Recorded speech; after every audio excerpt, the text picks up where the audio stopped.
La escuela, bueno, acá hablaba como de cuatro cosas que yo creo que eso luego nos da también para otro seminario. Cómo es una institución homogenizadora, cómo desde ahí logramos invisibilizar, someter otros conocimientos. Cuando vamos a hablar de cátedra en procesos de formación con maestros y los profes de química nos digan que ahí no hay nada que hacer porque la gente negra no ha producido nada en química, que no se ha producido nada en física, que cómo van a trabajar cátedra de estudios afrocolombianos en esos lugares. Cómo siguen circulando así de forma soterrada y allá en el fondo de la conciencia esas ideas que promueve el racismo científico, el determinismo geográfico. Por ejemplo, el determinismo geográfico es una cosa interesante porque es un discurso casi que utiliza la institucionalidad cuando se está pensando el tema de política pública en el país, ¿sí? Entonces, me imagino a alguien sentado en la oficina a nivel central pensándose cosas en particular para la gente afrodescendiente del país, para lugares o escuelas educativas, para lugares que tienen modelos de educación propio, intercultural, con relación a pueblos indígenas, frente a que los de allí aprenden mejor, que esa gente de las costas son flojas, que etcétera. Todo lo que tiene que ver con el determinismo geográfico. Hoy en día yo estoy segura que si uno pudiera hacer una investigación juiciosa, sale a flote en materia de formulación de política pública cuando no hay participación de la gente como en esos temas. Este es otro elemento importante cuando hablamos de la tecnología. Tecnologías como la evangelización para civilizar al salvaje, o sea, el papel que tuvieron las misiones en el acceso al sistema educativo de los pueblos indígenas y de las personas negras, que insisto, como dije hace un rato, explica esa brecha tan grande, territorial, en materia de educación de pueblos negros e indígenas con relación al resto de la población. Pero bueno, la escuela, como les mencionaba, pues sí, a veces se pone un poco densa, tensa, cuando unos profes una cosa de subes, baja, la profe Virginia ya nos decía que es muy complejo hablar de este tipo de cosas en la escuela, lo que hace que estos espacios de diálogo y de conversación que logremos tener abre como la reflexión, de pronto genera disposición, de pronto uno ve, como decía José, cosas que yo quizás hasta este momento no me había pensado, nos hace escudriñar allá como en las cosas que tenemos sedimentadas, y que nos va a permitir pensarnos esa escuela, como les mencionaba, como un lugar de resistencia, como un lugar de transformación, como un lugar donde pueden construirse mundos posibles, lugares seguros para los niños y las niñas. Y quiero mostrarles como en ese escenario de la esperanza, de las cosas interesantes, que uno realmente de profe dentro de su aula puede hacer mil cosas. Sabemos que en términos estructurales hay una política educativa y que la imponen y que, bueno, finalmente nos toca hacer los planes de aula con base en los DBA, los derechos básicos de aprendizaje, en los estándares y en 1.500, 1.000 cosas que le ponen a uno de maestro. Pero uno al interior del aula y cuando hay espacios educativos amables con los maestros y con las propuestas que tienen los maestros, creo que hay caminos. Y quiero mostrarles un camino que vengo andando con los niños y las niñas de la institución educativa en la que trabajo. Yo insisto, soy la profe de matemáticas, ¿cierto? Entonces van a decir, ay, bueno, ¿en matemáticas qué con cátedra? Eso lo veremos después en algún momento, creo, con la profe Marta. Yo creo que no alcanzamos. Cómo desde matemáticas podemos trabajar cátedra de estudios afrocolombianos, y este es un espacio distinto a la clase de matemáticas. Lo bonito del espacio distinto a la clase de matemáticas es que no está dentro del currículo escolar y que los niños y las niñas van porque quieren, cuando quieren, en el horario que desean. Entonces, este era un colectivo, es un colectivo de estudiantes étnicos que tenemos en el Colegio Estanislao Zuleta, de la ciudad de Bogotá, de la localidad de Usme. ¿Listo? Ese es un parche, digo yo parche, porque así le llamaban ellos, un parche muy bonito de niños que están entre sexto y 11, ya varios se han ido porque pues ya se graduaron, otros por movilidad, digamos, entre los barrios, otros porque se fueron del colegio. Bueno, esta es como la base, la fotografía del grupo base, y era lograr un espacio para fortalecer la implementación de cátedra de estudios afrocolombianos, ¿sí? Mm, Específicamente en términos de autorreconocimiento, que fue como la apuesta desde el primer año.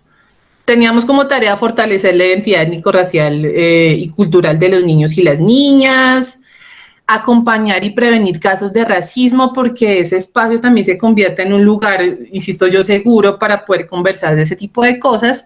Y tres, lograr que los niños y las niñas se quedaran más en el colegio y fortaleciéramos su rendimiento académico. ¿Por qué hablo de rendimiento académico y lo conecto con lo que hablamos el primer día? Porque en áreas que uno llama duras, física, matemáticas,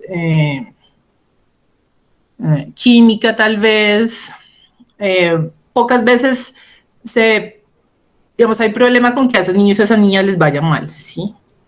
¿En dónde es preocupante? En educación física. Entonces ahí el de educación física se asusta, el de arte se asusta, porque es que a esos niños afro no les va bien en artes y en música, ¿cierto? Pero pues no hay inconveniente con que en área como la mía pues no les pase.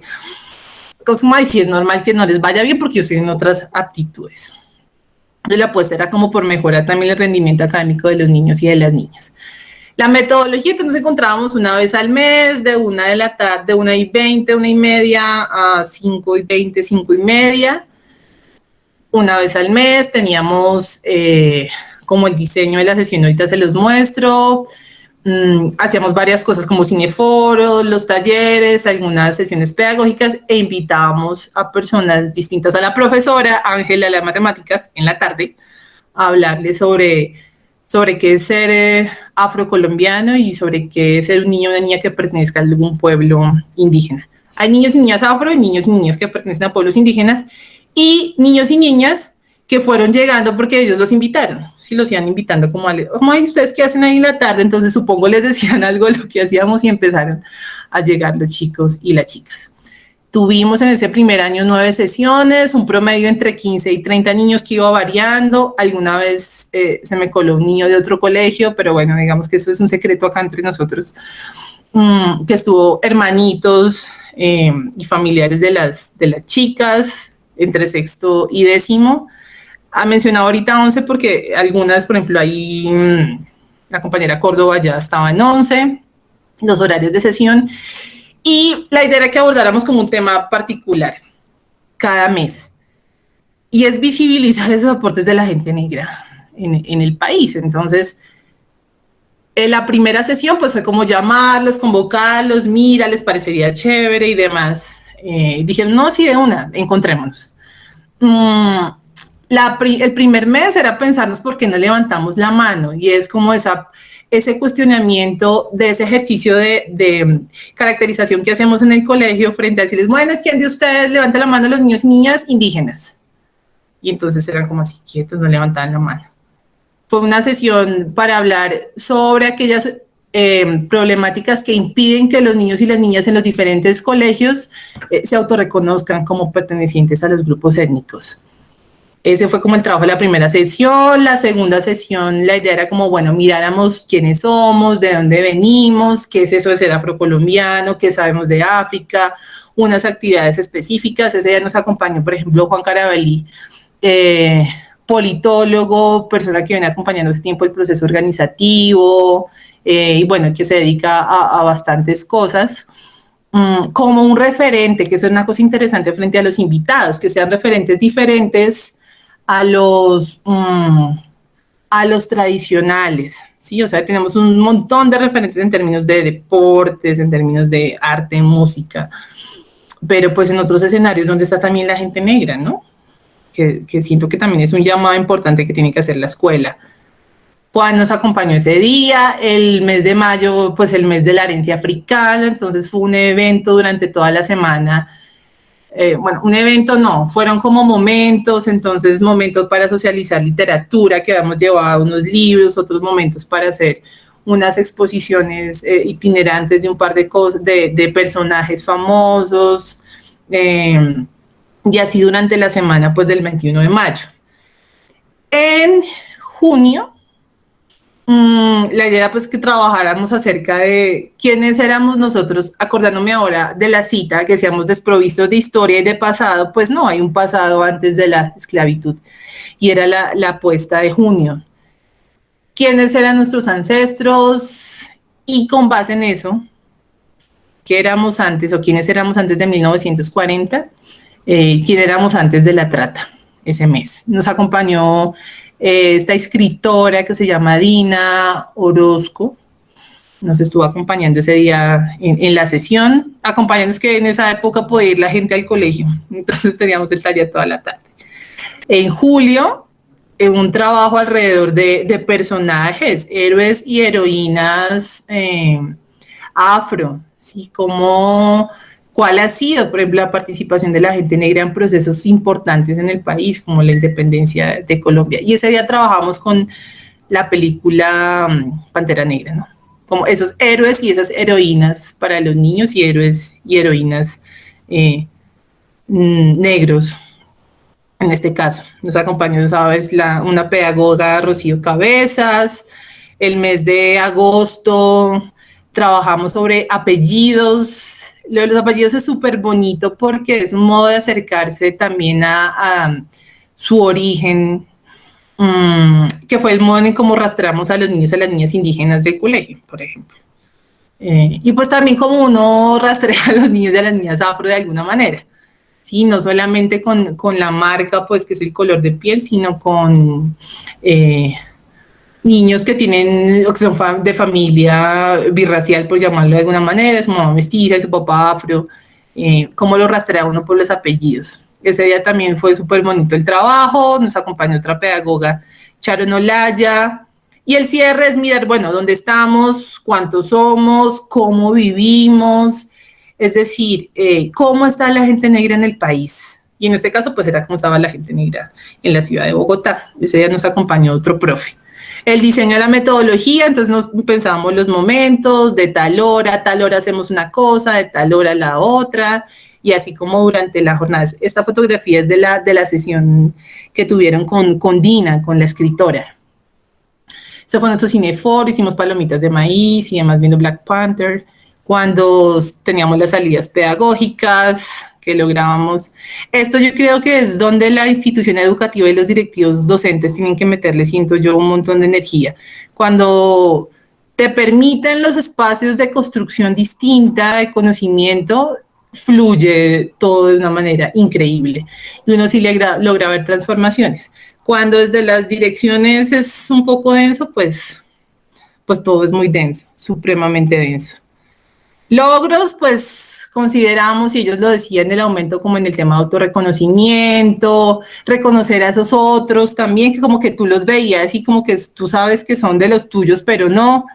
Esos lazos de amistad, la motivación a los espacios, o sea, hay días en los que ellos como, no, profe, quedémonos más, y yo, no, pues yo no voy a salir de acá del barrio a las 7 de la noche, ¿sí? Porque hay un tema de seguridad complejo, entonces por más que ellos quisieran quedarse hasta tarde, pues ya no había cómo, que eso dice bastante. Lindo cuando llegan niños que no pertenecen a otros grupos étnicos, ellos que se estén cuestionando, bueno, ¿y por qué en sociales no vemos esto, profe? Porque esto nunca nos lo dicen, porque solamente estamos acá hablando de eso en el espacio. Lindo visibilizar pues esos nuevos referentes y el tema de construir esos lazos afectivos y de hermandad, de solidaridad que tanto caracterizan pues los grupos étnicos, ¿no? Eso creo que es un aporte importante. Cierro yo acá con esta foto, creo que yo la mostré la vez pasada, Juan Steven Soto de 602, fue el día que estábamos construyendo la bitácora. Y esta frase a mí, o sea, cada vez que yo veo esa fotografía me mata, porque la idea era que ellos escribieran una frase que los identificara como niños y como niñas afrocolombianos. Y Soto escribe lo siguiente: negro, pero no ratero. Y pues eso nos tiene que mover a nosotros como maestros y maestras. Avanzar, y el tema de política fuerte en temas de erradicación de racismo en las escuelas, y para eso creo que estamos nosotros, o sea, los maestros y las maestras. Los procesos iniciales de formación, pregrado, posgrado, son fundamentales para seguir investigando, para poner en la escena de lo educativo este tipo de situaciones y de la importancia de discutir eso en pro de mejorar la calidad de vida en las escuelas de los niños y de las niñas. Es básicamente eso, porque sí hay unos efectos en términos epistemológicos, pero hay unos efectos también absolutamente nocivos y complejos en términos de afectaciones psicosociales, por llamarlo de alguna manera, de chiquitos y chiquitas que están en la escuela.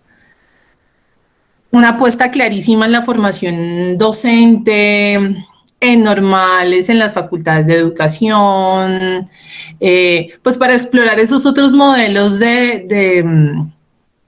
alternativos de aprendizaje, alternativos en donde tú logres valorar la diferencia, en donde se construya de manera conjunta el conocimiento, pues desde lo étnico también, ¿sí? Que eso, insisto, no implica, no sé, es que vamos a hacer un trabajo sobre, no sé, se me ocurre, bueno, en sexto se me ocurre, un trabajo sobre mosaicos del pueblo, los mosaicos Zona, por ejemplo, en África, y eso implica que yo ya no voy a ver movimientos rígidos en el plano, una cosa así. Y no, es un tema de diálogo, y como uno también utiliza otras herramientas para fortalecer los conocimientos oficiales que también están circulando en el aula. Y para cerrar, pues es un llamado a nosotras y a nosotros para ser conscientes que somos personas productoras de conocimiento, ¿sí? Es que para eso se requiere una reflexión y que hay que estar revisando permanentemente la práctica pedagógica, y además de la práctica pedagógica, cómo mis subjetividades permean de forma positiva o de forma negativa la práctica pedagógica. Insisto, nuestro sistema de creencias a veces hace que seamos supremamente densos con los niños y las niñas que están ahí. Entonces, son cositas que nos tenemos que ir pensando, y que la investigación que hacemos, pues tiene que dar también para resolver este tipo de cosas, ¿no? Y nos vamos con las mismas preguntas con las que entramos. ¿Cómo configuramos esas subjetividades y pues los impactos que eso tiene en términos de las prácticas pedagógicas? Y creo que ya, Dios mío, hablé demasiado. Creo que no había hablado tanto desde que empezó la pandemia.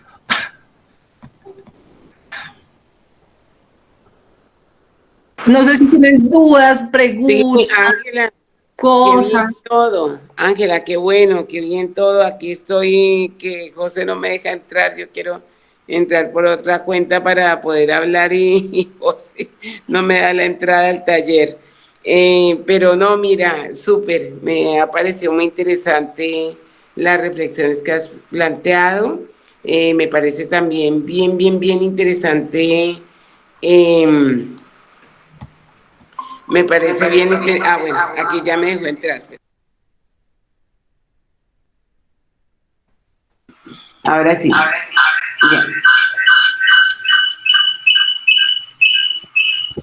Pero va con el manejo de la tecnología, porque aquí el uno por un lado, el otro por el otro lado. Ahora sí. Entonces, me ha parecido muy interesante los elementos que nos has planteado.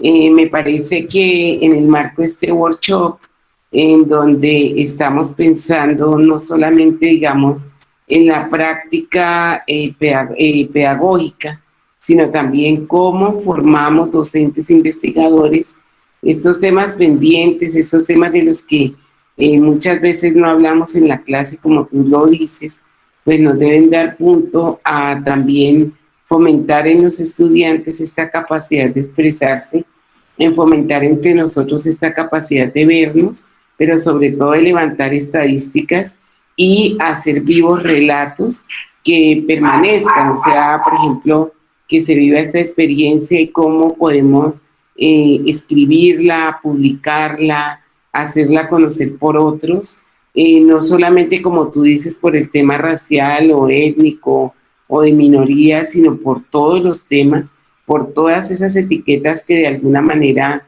nos ponen en un lugar diferente, que si es que estamos en una universidad pública y entonces es que la otra es privada, o que si es que estamos hablando de los del estrato socioeconómico, entonces los unos son de estrato 6 y los otros somos de estrato 1, o si, por ejemplo, es que estamos hablando de las capacidades o la cuestión del poder y entonces somos unos hombres y otras somos mujeres. Entonces, son estas, digamos, como las motivaciones que hacen que nosotros podamos, digamos, o debamos, que sea un deber en el marco de la formación de los profesores, que traigamos estos temas al aula, que traigamos estos temas para poder hablar de ellos. Entonces yo quisiera, pues antes de que termináramos, que de pronto algunas de las personas que están aquí nos compartieran la reflexión, nos dejaran unas palabras, nos continuaran o nos continuáramos entre todos dando alientos para que desde el punto que nos duele, desde el punto que nos invita a hacer una lucha sostenida para sacar adelante una nación en la que todos somos sujetos de derecho y como sujetos de derecho tenemos que ser reconocidos en igualdad de condiciones. Entonces, no sé quién quiera como hablar, contarle, decirle algo a Ángela en términos de terminar pues la sesión de trabajo. Profesor César, lo escuché que se hablaba.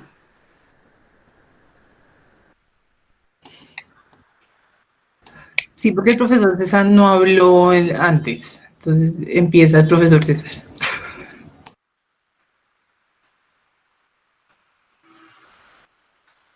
Se fue. O mientras habla el profe César, alguno de los que estaba por aquí, no sé, Zuleimi, Milena, ¿cómo vieron? ¿Cómo estuvieron? ¿Cómo pasamos el taller? ¿Qué reflexiones dejamos como final del taller? Pues la verdad, hola profe, buenos días. Pues la verdad fue como muy interesante, pues porque ver la historia, todo lo que pues muchos sabemos que como ha sucedido el racismo, lo de la discriminación y que hoy en día, aunque se dice que todos somos iguales y que estamos en iguales condiciones, no es así. No solo en la educación, en la vida cotidiana, hay mucha discriminación y es muy preocupante, ¿no? Porque pues cada día los jóvenes o todos se creen como superiores a los demás y pues no hay como ese respeto, como todo eso que hace una persona, ¿sí?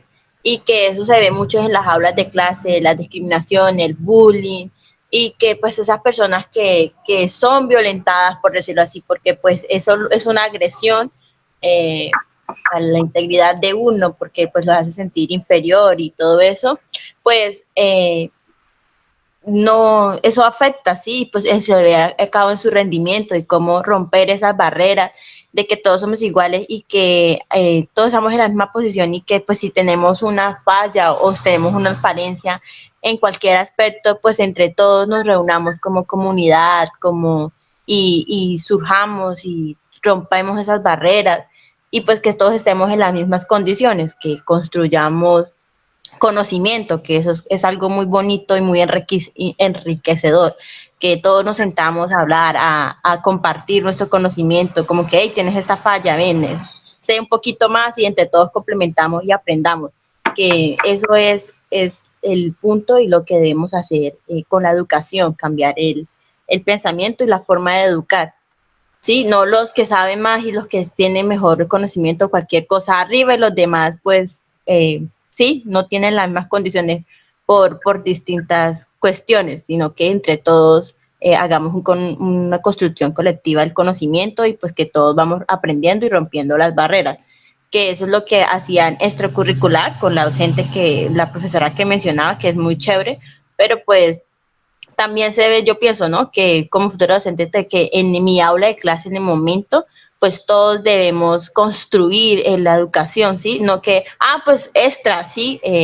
Yo tiene más trabajo para el niño o que él se sienta inferior porque él no aprendió en ese momento, yo no le presté atención, lo pasé en alto. Él verá cómo soluciona su falla cuando tenemos que tener en cuenta pues también el contexto en el que el niño se encuentra. Sí, uno como futuro, como docente, debe ser no solo educador, sino también como un psicólogo, como saber qué le está sucediendo al niño y por qué está viviendo eso, sí, porque todo tiene, toda acción, todo una falla o cualquier, no falla, sino cualquier inconveniente de aprendizaje del niño tiene una causa y pues debemos buscarlo y pues como colectivamente o para que el niño no se sienta inferior ni nada de eso, pues ir solucionando las inquietudes y pues como dice la profesora, no solo lo racial ni los indígenas, sino entre todos, porque pues todos tenemos algunas fallas, tenemos algunos inconvenientes con temas, con todo, y pues es muy interesante todo lo que ella nos ha comentado y pues es una situación del racismo y eso, y que aún se vive, sí, se dice que no hay, pero yo pienso que decirle el negro ese es como discriminación, pues es el color de piel, pero pues él no tiene, o sea, nadie decide eso, es la genética, y no porque el negro ese, ¿no? El negro ese tiene un nombre y pues eso es algo como tan simple que uno ve y que pues al niño le afecta que le digan el negro ese y todo eso no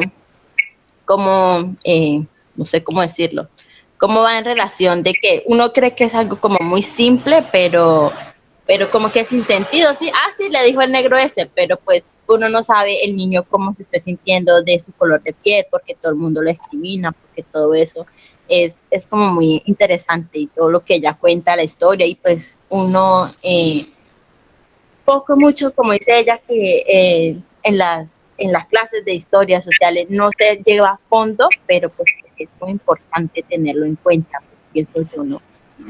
Hay un par de cosas, gracias Zuleni, hay un par de cosas que menciona Zuleni que me parece importante. Una es como el actuar inmediatamente frente a algún tipo de discriminación que suceda en el aula. O sea, no lo podemos pasar y no podemos restarle valor a algún comentario, alguna observación que hagan los niños o las niñas. Pienso que eso es una cosa que hay que promover cuando ustedes, por ejemplo, ingresen a su práctica pedagógica, cuando estén ya ejerciendo, y es no pasar por alto ningún tipo de comentario, así estén muertos de la risa, así el niño al que le hayan dicho cosas esté muerto de la risa, porque a veces digamos que la risa también es mucho más cómoda para evitar un ambiente más hostil en el aula, y estar muy pendiente de ese tipo de comportamientos. Insisto, yo hablo como el tema racial porque también tenemos que recordar que los niños y niñas afroindígenas son sujetos de especial protección y nosotros, en la medida que somos maestros, pues tenemos que garantizarles a ellos y a ellas esos espacios seguros. Eso que nos envía, es decir, que hay que tener mucho cuidado cuando hay niños y niñas que pertenecen a grupos étnicos en el aula, que estar viendo, verificando, escuchando.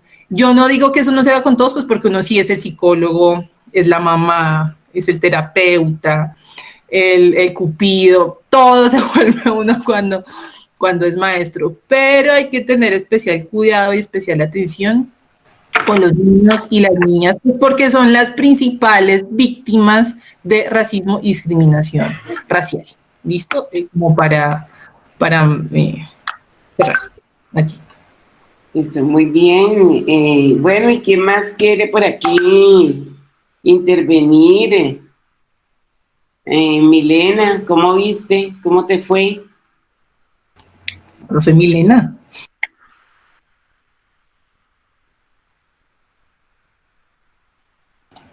Alba Milena.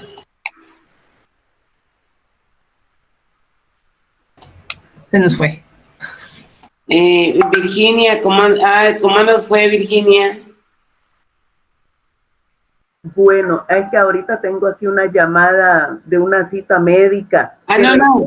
Excelente, y tengo preguntas, pero ahorita voy a atender aquí la médica. Bueno, dale. Si todavía están ustedes ahí, sí, entonces ahí entro otra vez. Bueno, Andrea, ¿cómo nos fue? Hola, buenos días. La verdad me pareció súper interesante la charla, la conferencia.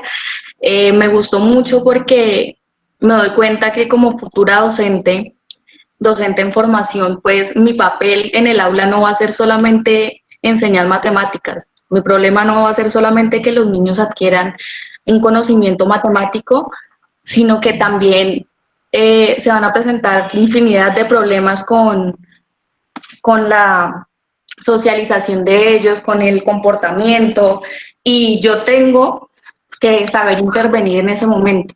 Entonces me gusta mucho empezar desde ahora a aprender y darme cuenta que solamente no voy a estar enseñando matemáticas, sino que me voy a enfrentar a diversidad de cosas y me gusta empezar a escuchar experiencias de los demás para así ir adquiriendo como una forma de enfrentarme a eso cuando llegue. Entonces me gustó mucho, me parece muy chévere y me gusta mucho el taller que está haciendo la profe con los chicos de Bogotá. Eso me parece muy interesante porque es un espacio como de integración y de que ellos aprendan y no solamente los niños de color, sino que los otros niños también se den cuenta de la importancia de los niños afro, la importancia de ellos. Andrea, gracias. Sí, es una cosa, yo hubiese querido encontrar, digamos, estas herramientas en mi proceso de formación, porque pues son, claro, no haces las reflexiones, pero una cosa muy curiosa es en matemáticas que uno siempre mira con desdén las materias de pedagogía, ¿no? Entonces, ay, no. Si es una lectiva, usted no la agarra, no, porque es mejor la de geometría analítica, esas son las mejores. Pero la trinchera que es el aula es una cosa compleja. Es una compleja que, claro, uno puede adquirir cosas en el colegio, en la universidad, pero las situaciones, la densidad, la complejidad, la multiplicidad de situaciones tan densas que se presentan en el aula, es una cosa que por más de que uno sea un durísimo en su saber disciplinar, no le da para abordar esas situaciones con los niños y las niñas. Y si ellos no están tranquilos y se presenta un borolo pues en clase, hasta ahí le llegó su cosa, su diseño, su TIC, el supermodelo ahí que lo tienen, hasta ahí le llegó todo. Gracias, Andrea. José, ¿vas a hablar? ¿Ya abriste tu cámara? Claro que sí. Pues acá, obviamente, pendiente de todos, pero escuchándote a ti porque, pues, como te decía, pues, dentro de la experiencia, y es muy importante esa cuestión de conocer la historia. O sea, tú nos presentas eso de hace muchos años y uno dice, tantos años y todavía, o sea, todavía persisten algunas de esas cuestiones que tú mencionabas.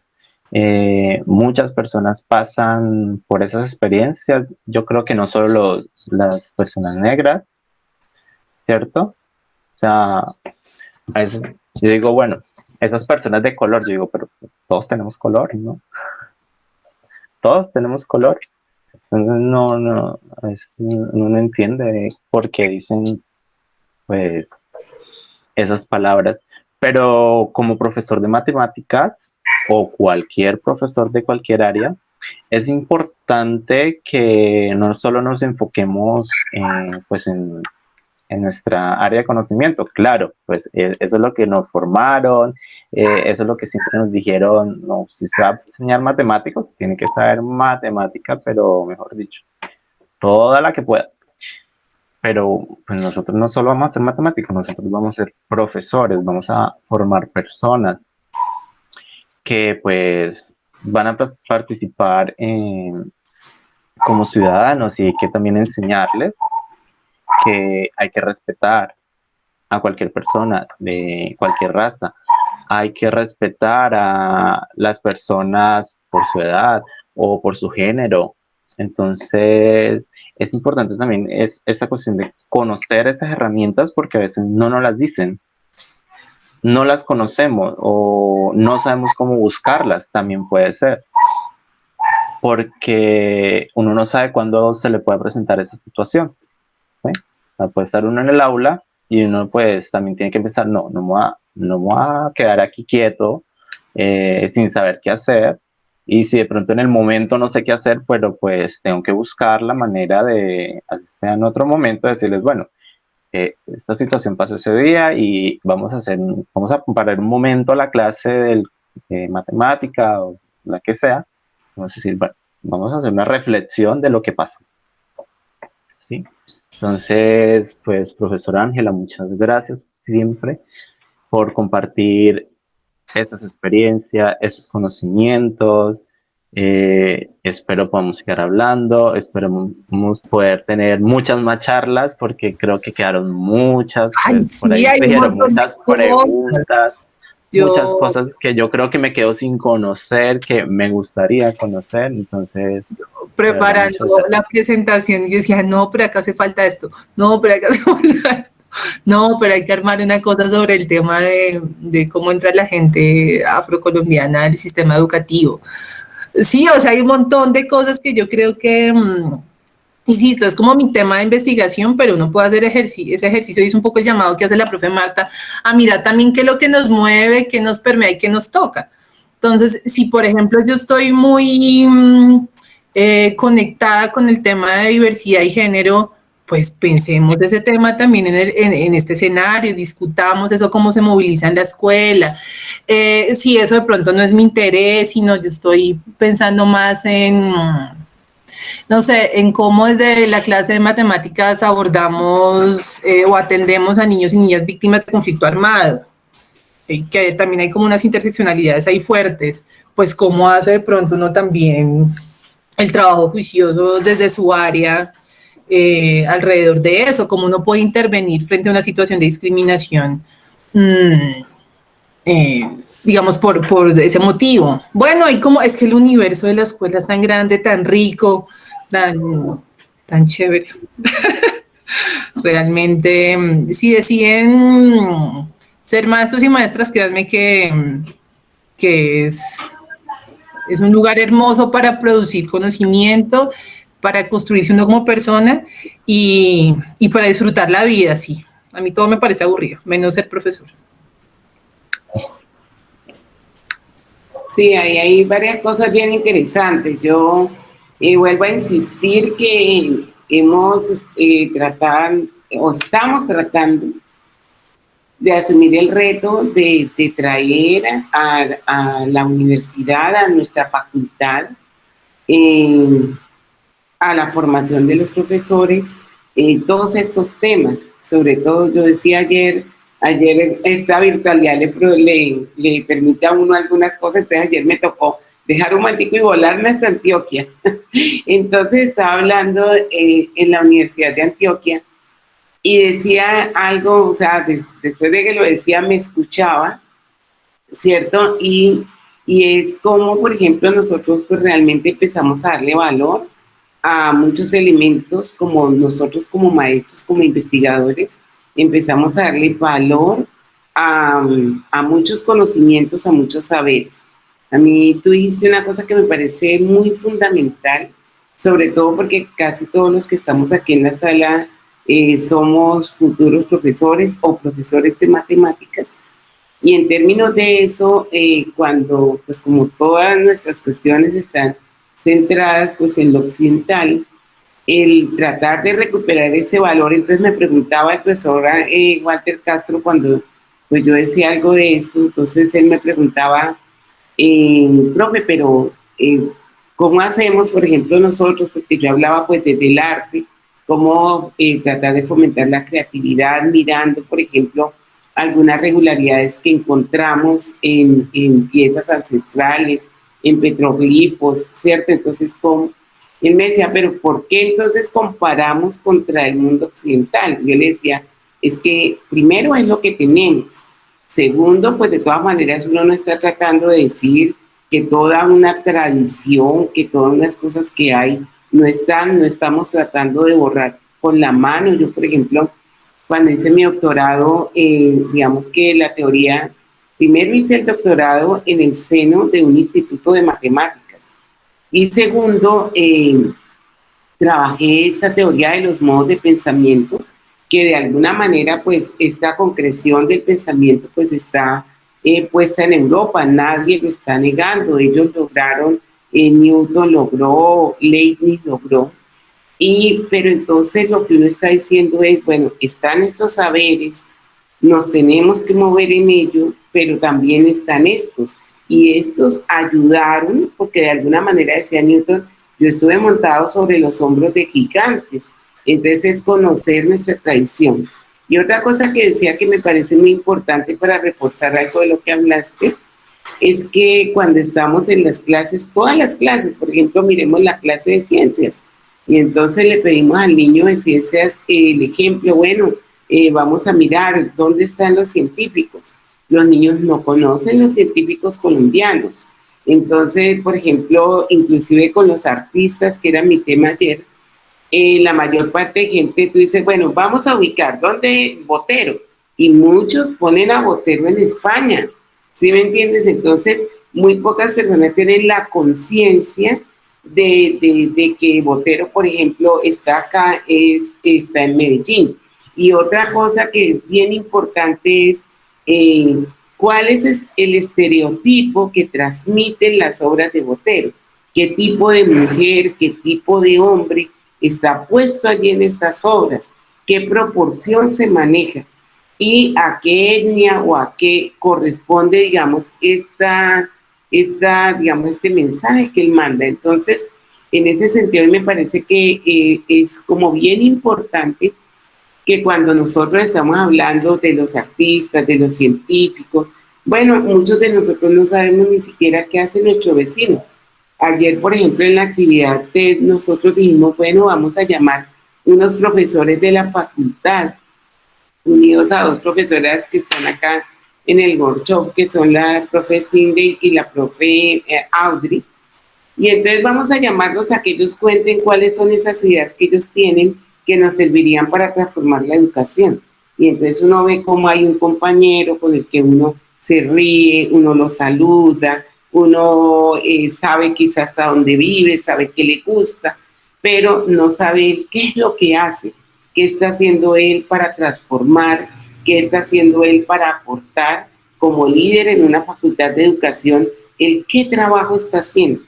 Entonces, es ese llamado. Yo pienso que estos temas que hemos llamado temas pendientes para la Facultad de Educación, lo que nos están haciendo es ese llamado a cómo nosotros estudiamos a los otros, pero también nos estudiamos nosotros. Cómo nosotros reconocemos lo que hacen los otros, pero también reconocemos lo que hacemos nosotros. Porque fíjense que cuando uno hace cualquier actividad, alguna actividad donde diga, bueno, vas a decir las 3 cosas muy bonitas que te caracterizan, y entonces todo el mundo empieza a pasar trabajo.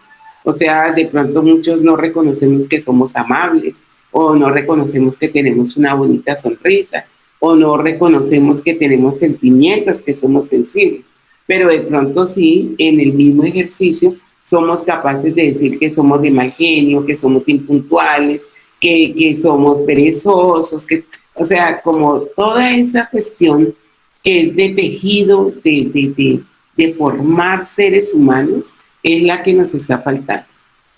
Y otra cosa que quería decir, hablando de la oportunidad, es que precisamente yo vivo hace 14 años acá en el Huila, y hace 14 años hemos tratado como de venir, de hacer muchas cosas aquí en el Huila, porque pues el Huila, este es un territorio que no solamente es ampliamente racista y machista, sino que además es un territorio donde el censo del 2005 no reconoció ninguna persona negra, ningún afrodescendiente, ningún raizal, ningún palenquero. Entonces, en las cifras del 2005 aparecemos en 0. Y además de eso, cuando se mira cuáles son los aportes de los huilenses al desarrollo o a la construcción de la nación o de la misma cultura huilense, entonces también esto está en 0. Y nosotros tenemos, pues, a nivel del Huila, cualquier cantidad de personas, de representantes. Por ejemplo, pues si bien es caucano, pero murió en Neiva, el presidente José Hilario López, que fue pues precisamente quien se encargó de promover el decreto en medio de una lucha entre conservadores y liberales, el decreto de abolición de la esclavitud. Y no solo ese, sino también ese decreto que para nosotros es muy, muy importante, que es el que separa el poder eclesiástico del poder judicial político. Entonces, hay varias cosas que uno tiene que reconocer, que nosotros como huilenses tenemos otras cátedras. Por ejemplo, tenemos la cátedra agustiniana, que también es una lucha por lograr que los profesores ingresen esos contenidos al aula, pero entonces aquí también va lo mismo.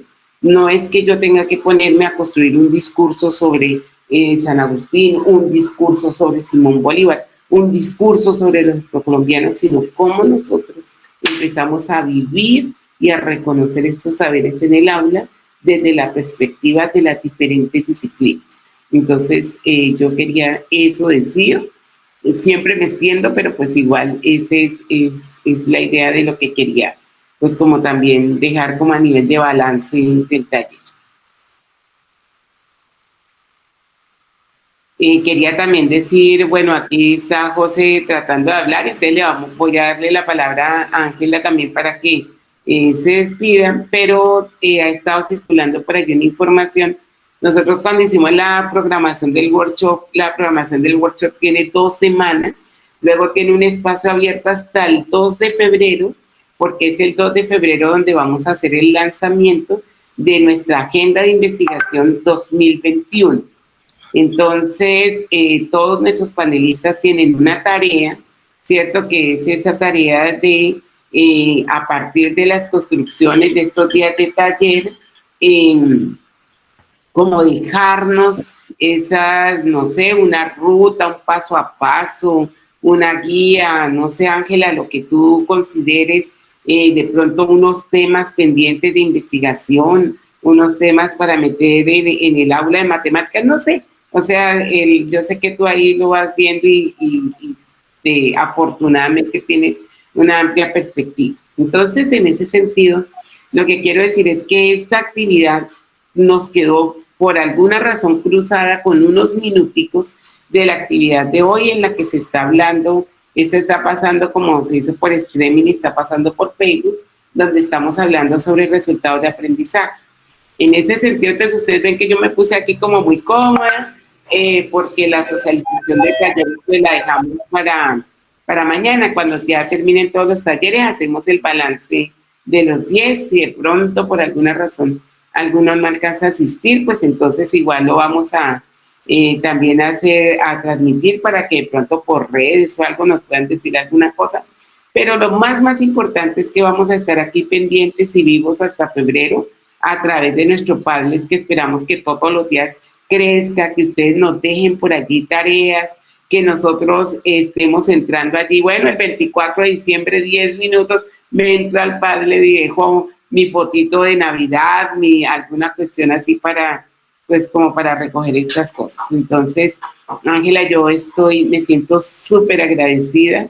Yo estoy un poco indisciplinada, bueno, tú me oíste desde el principio, por acá, hágale allá, pero yo creo, y José, que también estás aquí en la pantalla, que logramos de alguna forma con indisciplina, interferencias, no sabíamos, mira, los unos andaban con el teléfono en un taller, el computador en otro taller, el otro computador en otro taller, pero lo hicimos, ya los 5 talleres van llegando como a su final y muy seguramente todos los participantes vamos a tener muchas cosas que decir. Yo pues me siento honrada de la posibilidad de poder escucharte, de poder conocerte, siento que esa es una oportunidad espectacular que me ha dado la vida, porque pues hace ya un tiempo conocíamos tu trabajo, pero aquí que está Virginia, quiero contar que gracias a María Isabel y al trabajo que estamos haciendo este semestre y este año, digamos, aquí en el Huila, y al profesor Gilbert Blanco, ¿cierto? Entonces tuve la oportunidad de no solamente entrar en contacto con Ángela, sino conocer el trabajo que ella pues ha venido haciendo y que de hecho nos ofrecemos no solamente a acompañarte, sino también cuando tengamos la posibilidad de aunar unos esfuerzos. También aquí con el Huila estamos motivando a los profesores a que hagan esos semilleros de estudiantes, a que hagan esos semilleros por grupos, y no estamos llamando, insisto, ni a la segregación, ni a la sublevación, ni a ninguna cuestión de esa, sino que estamos llamando a la aceptación, a hacer grupos amplios, pero que sean grupos que reconozcan la identidad y que nos lleven a crecer como sujetos de derecho en esta nación donde vivimos. Me callé. Bueno, entonces ahora sí me regalan unos 2 minuticos. Sí, señora. Tuvo interferencia, como dice usted misma, muchas interferencias. Pero primero, para agradecer, este taller estuvo demasiado claro. Muy bueno, y como le decía yo a Angelita, que cosas que en mi trayectoria no las sabía. Entonces, muchísimas gracias. Lástima que no estuve en el primero, porque sí veo cosas muy importantes. Por ejemplo, donde decía Ángela, aquí la parte de la identidad, bueno, eso sí, luego lo que motivó a uno a investigar, y la tercera parte fue que no cogí como esa partecita ahí. Pero en general estuvo muy bien, muy claro. Más claro de ahí, como se dice, no lo canta un gallo, y podemos seguir, qué bueno, en este crecimiento y articulándonos. Acá en Antioquia dicen que cuando uno habla de etnoeducación o de la Cátedra de Estudios Afrocolombianos, eso es racismo. Y tan es racismo que dicen ellos que inclusive los rectores y directores no envían a los que tienen la piel un poquito despigmentada, sino que solamente a los de piel oscura. Ah, bueno, y que si aquí no hay docentes afro, entonces no pueden asistir a los talleres, a los seminarios. Y es una lucha, como le decía yo a uno de los directivos del sindicato, es que usted puede decirle al secretario de Educación que esto no es solamente para los negros, que esto no es segregación, esto es para todos, porque si los negros nos quedamos solamente entre nosotros, pues entonces el racismo va a seguir, porque los otros no van a cambiar de mentalidad. Entonces tienen que decirle que es para todos. Y de todas maneras en eso estamos ya, inclusive ahora estoy hablando con algunos rectores que son afro, que tienen docentes mestizos, para ver si podemos siquiera en una institución entrar con el trabajo de cátedra. Entonces en esa estoy apuntándole a ver si se puede dar esa diversidad que la proclama la Constitución, pero que a la hora de la verdad no se hace efectiva. Yo les agradezco mucho, y a las del Huila felicitaciones, bienvenidas, porque sé que este es un colectivo que va creciendo a nivel Colombia, y también a ver si nos ampliamos al exterior. Muchísimas gracias, muy amable. Bueno, gracias. No, yo estoy feliz, contenta, como una lombriz. Entonces, insisto, mil gracias por la invitación. Yo andaba como, dije, ay, tengo susto. Pero nada, yo me engomo en esto, y es que hay tantas cosas por contar.